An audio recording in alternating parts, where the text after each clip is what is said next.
Assalamualaikum warahmatullahi wabarakatuh. Waalaikumsalam warahmatullahi wabarakatuh. Nah, semangat ya hari ini. Nah, luar biasa apa karena ada sesuatu hal maka membuat semangat. Karena ada AC. Jadi udah dingin ya, jangan sampai ngantuk. Nah, teman-teman, ini yang perlu kita pahami betul ya. Jadi fokus kita itu terkait satu permasalahan aja. Jadi jangan, ini sering saya sampaikan, jangan terlalu banyak permasalahan yang ingin dituntaskan. Karena kita banyak keterbatasan waktu, keterbatasan biaya, dan keterbatasan kemampuan. Dan hari ini faktanya memang lembar observasinya aja belum selesai. Nah, jadi bagaimana mau kita selesaikan begitu banyak permasalahan. Nah, ini yang harus digarisbawahi betul-betul. Dan kemudian udah? Di sini nggak, Pak? Boleh. Ya, makasih ya.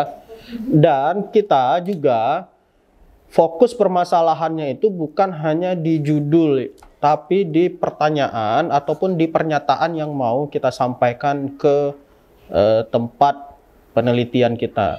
Jadi kalau judulnya pun hanya masalah botol plastik, ataupun tumbler atau sampah plastik ataupun kantong plastik, tetapi di lembar wawancara ataupun pernyataan di observasinya itu beragam, maka kita tidak akan menemukan permasalahan itu. Nah, ini yang harus kita biasakan. Teman-teman baca kurikulum kita PGSD, itu capaian lulusannya, profil lulusan yang diharapkan itu adalah bukan hanya sebatas jadi guru, tapi juga jadi wirausaha, kemudian jadi konsultan, termasuk jadi peneliti. Nah, itu yang diharapkan lulusan PGSD. Ya, jadi peneliti. Dasar jadi peneliti itu harus mampu membuat instrumen penelitian. Nah, jangan nanti teman-teman beranggapan bahwa prodi kita ini mempersiapkan untuk jadi guru saja. Tidak. Tapi untuk jadi peneliti juga. Tapi kalau tidak kita persiapkan dari sekarang, kemampuan kita untuk menemukan data, nah bagaimana kita mau jadi peneliti? Nah, ini yang harus kita pahami dulu. Jadi, untuk membuat instrumen itu juga harus fokus pada indikator aspek yang mau kita teliti. Nah, jadi untuk anak siswa kelas 5, untuk peduli lingkungannya, indikatornya apa saja. Untuk kelas 4 itu dibaca lagi, diperbanyak. Dan kemudian dibaca juga kurikulum saat ini, kurikulum Merdeka, apa sih yang diharapkan. Itu semua diintegrasikan. Kemudian diperhatikan juga kearifan lokal setempat. Nah, ini yang harus disatukan di dalam lembar instrumen kita tadi. Nah, yang kita lihat tadi, itu kan hanya apakah pernah siswanya, apakah siswanya membawa, bagaimana, itu kan tidak jelas. Yang mau dicari itu apa? Apakah strategi guru menerapkan botol supaya dibawa oleh siswa, atau kendala kenapa siswa itu tidak mau membawa botol. Jadi fokus kita itu. Nah, kalau kendala berarti kita cari apa sih supaya kendala itu bisa teratasi. Jadi kita buatlah di laporan kita, oh ternyata cara mengatasi supaya anak-anak itu bawa botol setiap hari ini loh caranya. Nah, itu yang harus kita lakukan. Nah, syukur-syukur ide yang kita lakukan itu betul-betul bisa diterapkan dan bisa terbukti. Oh, ternyata memang selama ini anak-anak sudah membawa botol minuman ke sekolah. Jadi bukan hanya sebatas pikiran, tapi ada bukti empirisnya yang membuat siswa itu. Nah, kalau cara gurunya sudah berhasil, bagaimana?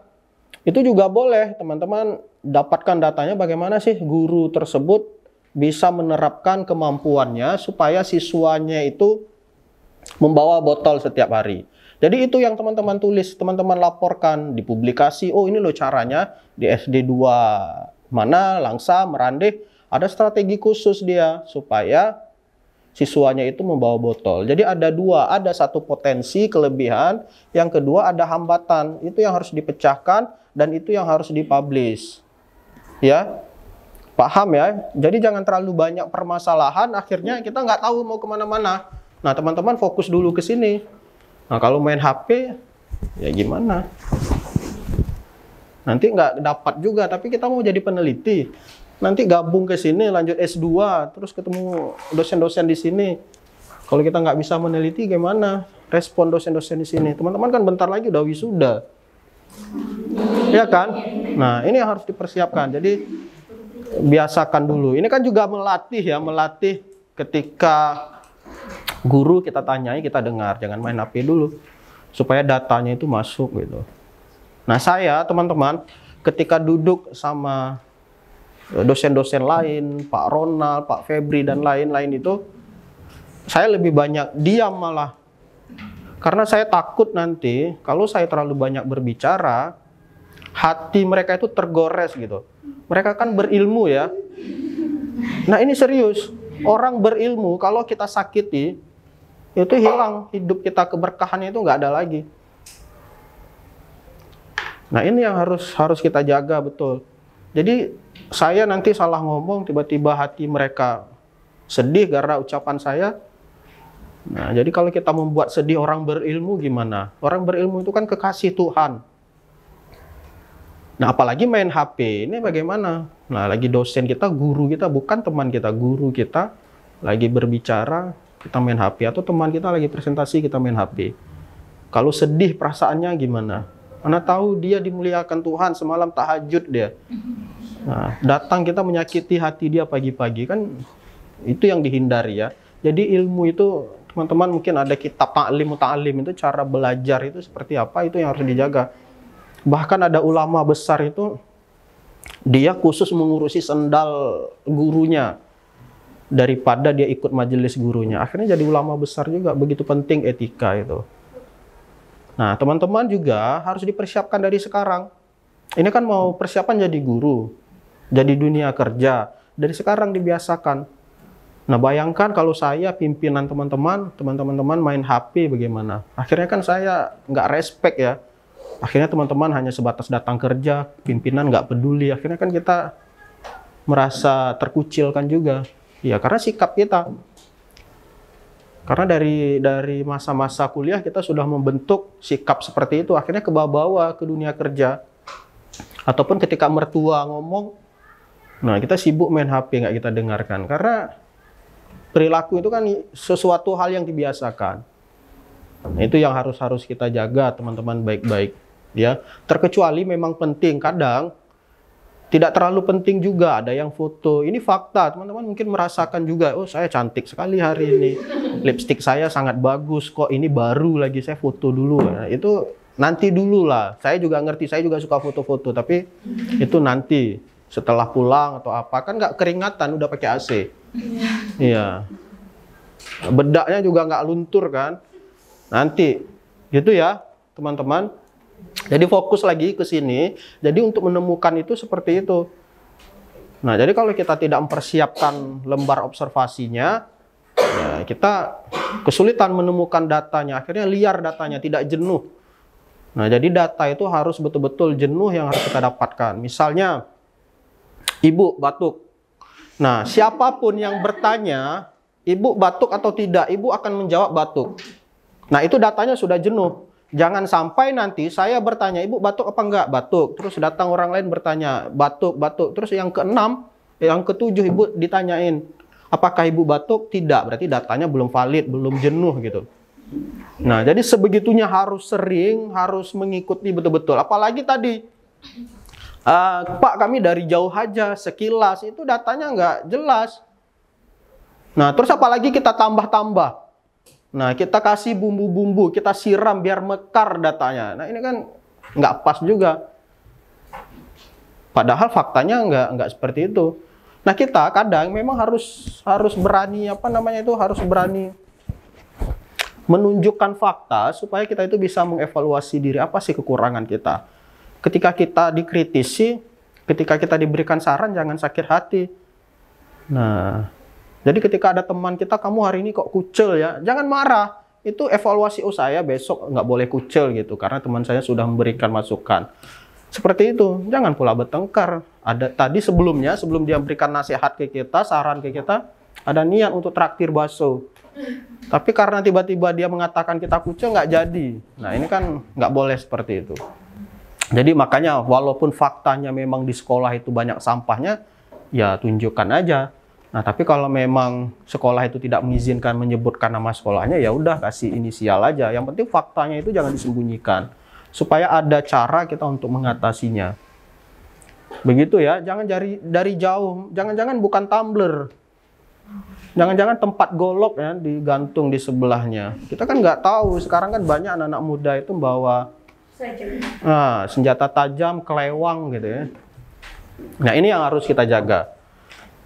Gitu ya. Kemudian kalau kita masalah ini, cara mengurangi penggunaan plastik itu aja misalnya. Fokus satu permasalahan itu. Nah, apa hambatannya? Apakah memang di pasaran kita tidak ada goodie bag yang seperti ini? Nah, ini kan bisa dipakai berulang buat belanja teman kita ini. Coba angkat, Ibu. Nah, daripada kita beli kresek lagi. Coba lihat, teman-teman survei lah ke pasar Langsa itu. Seberapa banyak orang menggunakan plastik. Nah, itu yang ditanamkan kepada peserta didik kita. Kita tunjukkan dulu. Makanya dari sekarang kita bentuk karakter peserta didik kita. Nah, misalnya kayak Bu Ikrimah, dia kan dari Bali. Dari Bali itu sangat terkenal anak-anak mudanya itu tidak menggunakan plastik. Nah, sampai di sini mereka bawa tumbler. Nah, saya pernah duduk sama teman-teman di Bali itu, ketika nongkrong, dia langsung menolak, Pak, saya nanti minuman teh dingin, es tehnya itu jangan pakai sedotan ya, langsung dititip pesan begitu. Bahkan ada teman saya itu di Bali itu mengatakan, saya bawa sedotan sendiri. Nah, jadi mereka ada tempat memang khusus dari bambu yang dibuat, itu kan bisa mengurai. Kemudian bisa dari aluminium. Nah, itu yang hebatnya anak-anak muda Bali. Ternyata tidak mempengaruhi tempat kemanapun dia pergi, dari Bali ke Aceh, tetap anak Bali itu bawa tumbler. Nah, ini yang harus dibentuk dari sekarang. Terus saya tanya juga ke mereka, ke teman-teman Bali, kenapa kalian peduli terhadap lingkungan? Karena kami hidup dari lingkungan. Karena kami kan hidup dari pariwisata. Kalau pariwisata kami kotor, ya kami nggak bisa hidup. Tamu nggak mau datang, makanya kami harus menjaga lingkungan. Nah, beda sama kita. Kita sampah plastiknya di mana-mana berserak. Jangankan di tempat umum, di tempat pendidikan aja, di perguruan tinggi kita di mana-mana plastik. Nah, plastiknya dibakar lagi. Mungkin kita setiap sore melihat ada pembakaran sampah di depan, ataupun pagi. Nah, kalau di Bali itu sangat dilarang bakar sampah. Karena orang Bali itu kan suka meditasi. Dia berharap udara yang masuk ke dalam tubuhnya itu udara segar. Nah, mereka tidak membakar sampah, mereka memilah sampahnya. Mana yang sampah bisa digunakan berulang, mana bisa diurai. Itu mereka pilah. Nah, beda sama kita. Kita hampir setiap sore di sebelah mesin air itu ada yang bakar-bakar sampah. Nah, sampah dibakar itu karena siapa? Karena kita. 800, hampir 800 mahasiswa membawa plastik satu misalnya. Entahkah plastik snack, entahkan air mineral itu, farah. Nanti dibuang di tong sampah. Nah, syukur-syukur dibuang di tong sampah. Mana tahu keluar ruangannya langsung dibuang ke bawah dari lantai 2. Nah, akhirnya apa? Sampah kita mau dibakar. Jangan menganggap bahwa sampah itu tidak ada keterlibatan kita ketika dibakar. Nah, kita katakanlah, oh Pak, pabrik polusi udara. Pabrik, itu menghidupkan pabrik itu siapa? Kita sendiri. Teman-teman, jilbab warna hitam ada berapa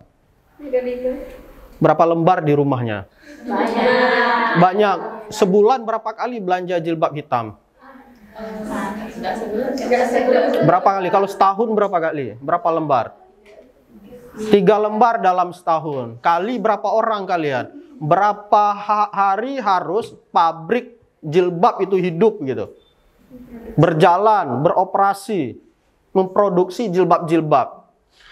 Akhirnya produksi jilbab itu kan mengeluarkan polusi udara, mereka mengambil minyak kita, batu bara kita, semua, listrik kita.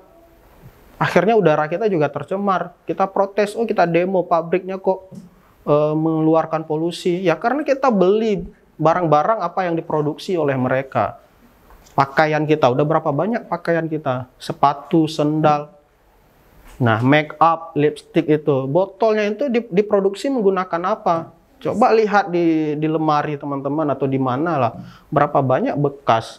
Nah kalau di Bali itu kita bisa menukar tempat apa namanya, make up kita itu. Nah mau tempat bedak kah, ada tempat tukarnya. Kalau kita di sini nggak ada, beli aja, buang beli, buang beli. Nah akhirnya operasi pabrik itu setiap hari. Nah makanya kita lihat orang-orang kaya itu kan ribuan kadang mau dikirim ke daerah. Nah mereka memproduksinya seperti apa? Pasti menggunakan pabrik. Pabrik itu hidupnya dengan apa? Dengan minyak. Nah minyak kita pun mau habis. Jangan-jangan nanti di bawah rumah teman-teman ada minyak baru. Akhirnya teman-teman digusur mau nggak mau. Nah karena pola hidup kita, jangan salahkan mereka. Kita juga terlibat mendukung kesalahan mereka. Ini yang harus kita jaga, kita kurangi dari sekarang, pelan-pelan. Nah, terkecuali badan kita membesar ya, saya karena membesar makanya beli baju lain. Tapi kalau nggak membesar, ya saya nggak beli baju. Kalau memang bisa dipakai baju itu, ya saya pakai baju itu aja. Itu yang harus kita jaga. Kadang saya pernah diprotes juga sama teman-teman saya, pakai sendal apa, swallow itu ya. Nah, mereka malu. Seharusnya kan ganti-ganti, Bapak kan pendidik, harus jaga wibawa segala macam. Akhirnya jaga wibawa, lingkungan kita juga rusak gara-gara wibawa yang harus kita jaga setiap hari. Nah, terus kita jaga wibawa, kita nggak kaya juga. Yang kaya kan pengusaha pabrik sendal itu. Kalau memang bisa digunakan satu aja, udah selesai itu aja. Nanti ketika rusak baru beli lagi. Kenapa harus banyak dikoleksi di ruangan sempit itu? Nah, untuk mempertimbangkan gaya harus dihormati orang, sama aja. Antara kalian sama saya sama aja. Yang membedakan apa? Perilaku. Nah, kalau perilaku saya buruk, walaupun saya dosen, nggak ada gunanya. Kalau teman-teman mahasiswa perilakunya bagus, itu lebih mulia kalian daripada saya. Kadang lingkungan sendiri juga membentuk seperti itu. Oh harus inilah, jaga ini, harus rapi lah, harus itu. Kadang saya nyetrika, bukan nggak ada orang yang menyetrika ya. Nah nanti orang, Bapak itu memang malas gitu ya. Bukan. Kalau memang kita bisa dilipat, nah ini pola orang tua saya, dia ditaruh di tempat tinggi, kemudian ditimpa dengan alat berat. Nah itu bisa juga ketika kita ambil besok paginya, rapi. Karena dulu kan nggak ada listrik. Saya hidup di zaman yang memang sempat juga nggak ada listrik, sedihnya ya. Nah, pola itu yang diterapkan rapi juga. Nah, jadi kalau kita menggunakan listrik setiap hari, setiap pagi, nah berapa orang yang harus menghabiskan listrik? Listrik diproduksi menggunakan apa? Kan minyak bumi kita ya. Begitu ya. Jadi hal-hal sederhana kita anggap apa itu sepele. Kita kan hidup cuma sekali gitu. Ya, kita hidup ini kan bukan untuk diri kita sendiri, untuk generasi berikutnya, untuk anak cucu kita. Gitu ya, kalau soal lingkungan cobalah belajar sama Bu Ikrimah, itu sangat-sangat bagus mereka. Nah ini, berapa banyak beredar, nah ini, semua. Ini kan sangat berbahaya. Jadi apa upaya kita untuk mengatasi ini? Inilah kita sebagai guru. Harus kita kembalikan. Begitu ya, teman-teman, harus sama-sama caranya gimana? Kita temukan dulu caranya. Jadi nggak bisa semena-mena kita, oh kamu harus bawa ini ya, kamu harus bawa itu. Tapi ada metode, ada pendekatannya. Jadi yang menjadi permasalahan itu apa, ya kita harus cari solusinya. Supaya plastik ini bisa teratasi. Nah, di lingkungan kita saya sering lewat Gang Damai sebelum jembatan itu, dulu ditaruh tali polisi di situ, dilarang membuang sampah. Sekarang sampahnya membludak, tali polisinya juga hilang. Nah, ini kan memang kesadaran kita nggak ada. Kadang di atas jembatan itu berserak, mungkin nggak sempat dibuang ke bawah, ke sungai itu, tertinggal dibiarin aja. Kan sangat sedih ya. Bagaimana tamu mau datang ke tempat kita karena lingkungan kita kotor, nggak bersih. Akhirnya apa? Dampaknya ini sangat luas teman-teman. Coba perhatikan lagi. Kalau tempat kita nggak ada kunjungan wisatawan, ekonomi kita juga lemah. Coba perhatikan kafe-kafe. Banyak kafe-kafe sebentar-bentar ganti nama karena manajemennya ganti. Karena mungkin manajemen sebelumnya nggak kuat, nggak ada tamu yang belanja di situ. Karena uang nggak ada. Pekerjaan susah, rata-rata kita uang dari uang negara semua, dari APBA, dari provinsi semua. Bayar listrik masjid juga rata-rata banyak yang dari dukungan pemerintah. Nah, kita pekerjaan nggak ada, pekerjaan semua dari negara. Tamu wisatawan nggak ada. Bagaimana dia belanja di kafe-kafe kita? Akhirnya banyak kafe tutup. Nah, mungkin bisa aja wisatawan datang ke tempat kita nggak ada yang menarik, nggak ada sesuatu yang mau dilihat. Dan bahkan orang kita di awal bulan wisatanya bukan di daerah lingkungan kita, ke Medan, kemana? Ke Banda Aceh. Akhirnya uang kita itu dibawa ke Medan. Akhirnya ekonomi kita lemah. Tapi coba kita ada sesuatu yang kita sajikan, oh ternyata kota kita paling bersih di Indonesia. Orang datang berkunjung, entah di mana-mana, orang luar negeri datang. Bagaimana sih Kota Langsa itu menjaga lingkungannya? Mereka ke sini bawa uang, belanja di mana-mana, akhirnya ekonomi kita hidup.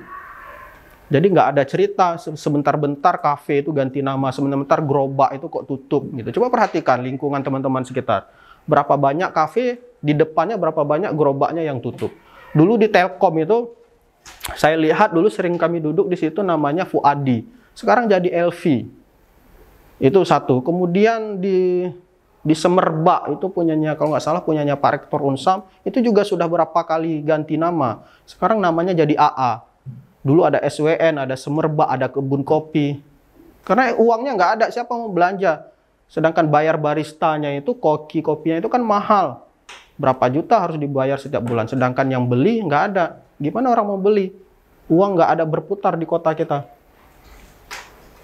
Nah, kabarnya mau dibangun pabrik apa? Pabrik rokok.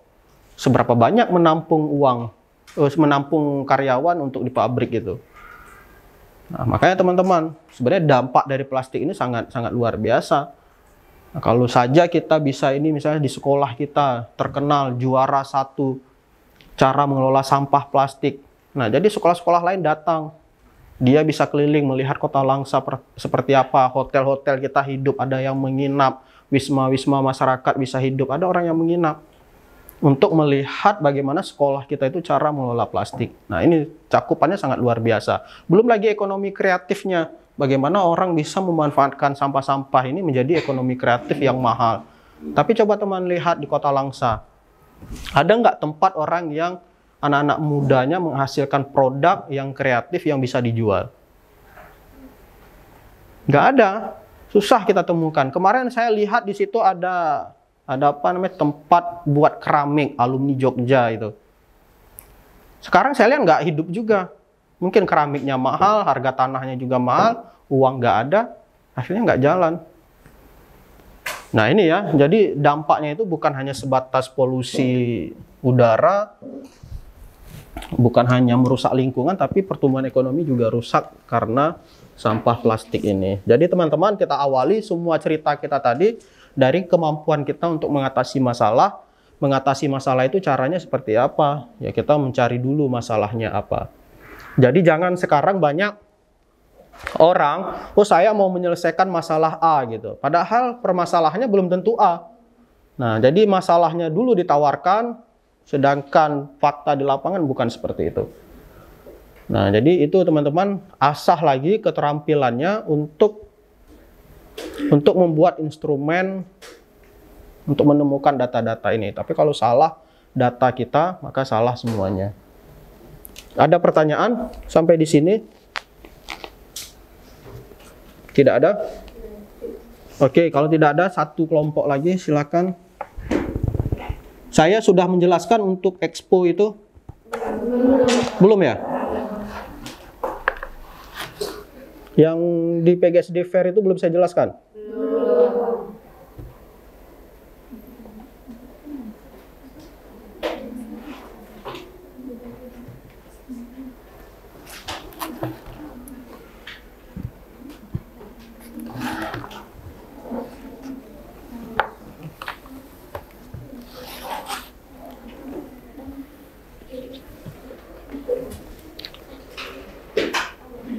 Oke, nanti teman-teman hasil temuannya sesuai temuan di sekolah tadi.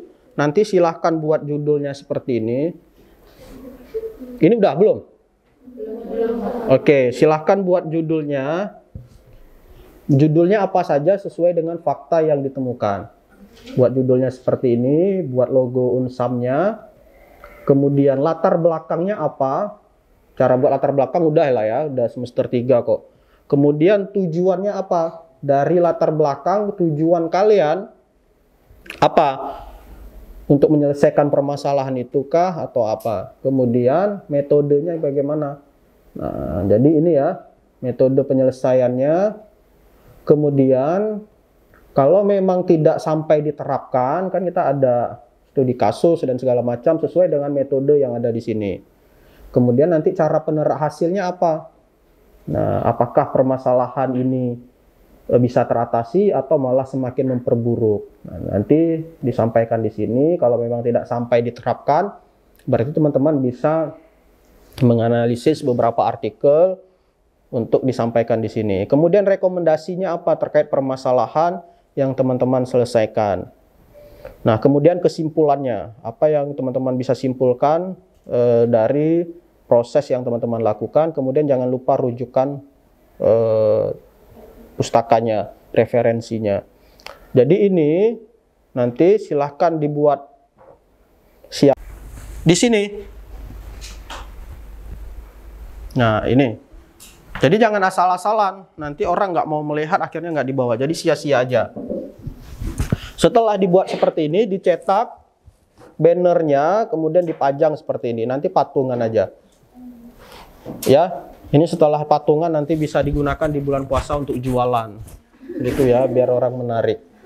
Gitu, jadi dipasang begini aja, ditempel, ditaruh di bawah, dan ketika tamu datang, kalau memang mereka bertanya, jelaskan. Kalau memang tidak ada, ya ajak mereka mau mendengarkan kita. Makanya ketampilan kita itu harus memikat bagaimana supaya orang itu datang ke kita. Tapi kalau muka kita nggak senyum, cemberut, guru-guru nggak akan mau datang ke tempat kita. Jelas sampai di sini? Oke, ketika penilaiannya, kita menilai akan dilakukan oleh dosen-dosen muda yang baru-baru itu. Mereka kan pikirannya itu lebih jernih, lebih jelas, lebih fokus, sehingga tidak terabaikan daripada substansi daripada penilaian itu. Nah, jadi nilainya nanti saya minta mereka yang menilai kekaryaan teman-teman itu seperti apa. Ini ya, jadi penilaiannya di hari, misalnya sampai berapa kita? Berarti tanggal 31 itu ya, kalau ada tanggal 31 ya. Tanggal 31 itu baru nanti teman-teman mempresentasikan ke penilai. Ya, jadi selama 3 hari sebelum itu berarti teman-teman ya mempresentasikan ke tamu yang datang. Jelas ya? Jelas? Oke, nah ini ya silakan. Jadi dari tanggal 26, 27, 28 itu kami wajib ada di situ, Pak? Nah, diharapkan ada di situ. Tapi kalau memang teman-teman ada kegiatan, mau nikah, mau apa, silakan ikut nikahnya, nggak apa-apa. Ya? Belum? Nah, ya begitulah. Jangan sampai nanti ada informasi baik, teman-teman sudah menunjukkan yang baik, tiba-tiba orang penasaran, teman-teman butuh penjelasan, tapi tidak ada yang menjelaskan, kan sayang. Nah, tapi kalau memang, Pak kami mau nonton di atas, ya silakan nonton aja, nggak apa-apa ditinggal. Tapi yang paling wajib itu ketika penilaian nanti dipresentasikan. Presentasikan 5-7 menit lah. Gitu, dan kemudian ditambah dengan videonya, apa sih yang teman-teman tulis, dibuat video dulu sebelum dipresentasikan di hari terakhir itu. Begitu ya, videonya harus tajam, suaranya harus jelas, nanti diunggah di drive. Paham ya? Jadi kita pertemukan kekaryaan teman-teman. Jadi karyanya itu bukan hanya disimpan di laptop drive yang tidak dibaca sama orang, tapi betul-betul bermanfaat. Tugas kita sebaik-baik manusia adalah yang bermanfaat bagi orang lain. Gitu ya. Jangan pula nanti malu-malu. Pak, ini kan udah biasa, di mana-mana ada, tidak ada keterbaruannya. Ngapain kami lama-lama berdiri di sini? Mending kami naik aja ke atas. Kan sedih kita. Makanya sebelum kita sedih, persiapkan dulu. Jangan sampai kesedihan kita itu kita terima di hari H.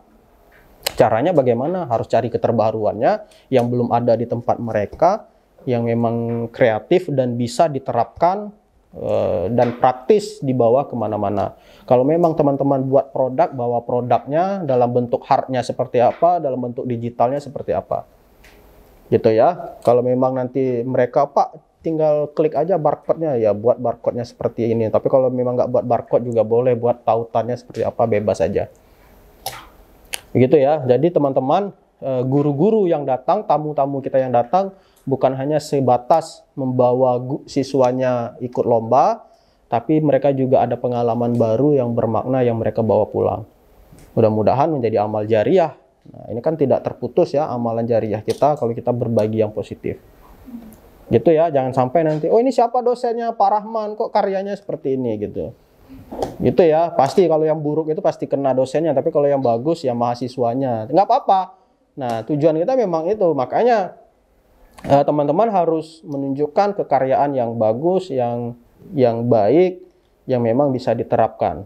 Gitu ya, jadi ilmu itu diterapkan dari sekarang. Kan bangga kita, saya semester 3 tapi ilmu saya sudah diterapkan, respon guru begini, kita sampaikan ke orang tua, Bu, saya tadi diapresiasi oleh guru ini, karya kami begini, ini semua berkat dari Ibu, memberikan semangat, Ibu rela hutangan demi saya untuk bayar SPP, bayar kos gitu. Nah itu gitu ya, jadi orang tua kita bangga semangat kerja, jadi tidak ada rasa sedih lagi ketika membaca WA kita seperti itu. Tapi kalau kita di sini main-main, tidak mempersiapkan diri, semua hanya sebatas ikut kuliah aja, tidak bermakna, saya kira sayang ya. Orang tua kita kadang menahan ngantuk jam segini jualan. Nah, jadi anaknya pun ikut ngantuk di sini, kan sedih. Ya, padahal berharap kita dengan adanya kita, orang tua kita itu siang-siang seperti ini bisa istirahat, nggak ngantuk-ngantuk, sudah selesai mandi, segar. Nah, kalau memang mungkin kita punya kakak, punya abang yang belum sukses, tunjukkan diri kita, kesuksesan itu harus mulai dari saya gitu, harus mulai dari kita. Kalau memang di desa kita itu belum ada yang sukses, niatkan dalam hati, ya sukses itu harus mulai dari diri saya di desa saya, harus tunjukkan seperti itu. Harus hebat. Akhirnya kita kalau sudah hebat, kita dihormati orang, dibanggakan orang, menjadi contoh, menjadi teladan. Kita juga bisa membawa orang tua kita kemana aja yang kita mau, tanpa harus, kalau orang tua kita mau naik haji, tanpa harus nunggu 15 tahun, tahun depan bisa kita bawa naik haji, karena kita udah berhasil. Nah, supaya berhasil bagaimana? Serius mengerjakan tugas, gitu ya. Kalau nggak serius mengerjakan tugas, mustahil, terkecuali ada rahmat dari Tuhan, itu gaib ya ceritanya. Itu saja, ada pertanyaan? Nggak ada? Kalau nggak ada, kita cukupkan, teman-teman. Saya akhiri. Assalamualaikum warahmatullahi wabarakatuh. Waalaikumsalam.